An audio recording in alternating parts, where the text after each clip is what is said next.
বাবা, বাবা। আর কেঁদে কি হবে বাবা?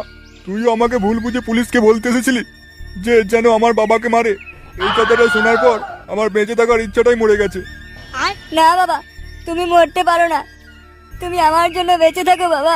তুমি মরে গেলে তোমার শ্রাদ্ধে অনেক খরচ হয়ে যাবে বাবা। বেরো সুধীর ভাই, বেরো। শান্তি ছেলে, ভাবলাম বাড়া আমার জন্য কাঁদছে, কিন্তু না, সুধীর ভাই নিজের দিক দিয়ে ভাবছে। তুমি চিন্তা করো না বাবা, আমি তোমার বিচি ফটকে মরতে দেবো না। স্যার, আমার বাবাকে কবে মারা হবে? এই তো আর দুদিন পর, একদম রাত 12টা বাজবে আর ওর বিচিতে হাতুড়ি পড়বে। বেশ বেশ, এই কটা দিনই আমার কাছে যথেষ্ট আমার বাবাকে উদ্ধার করার জন্য। চল পানু। আর আমি? তুই এখানে বসে হ্যান্ডেল মার।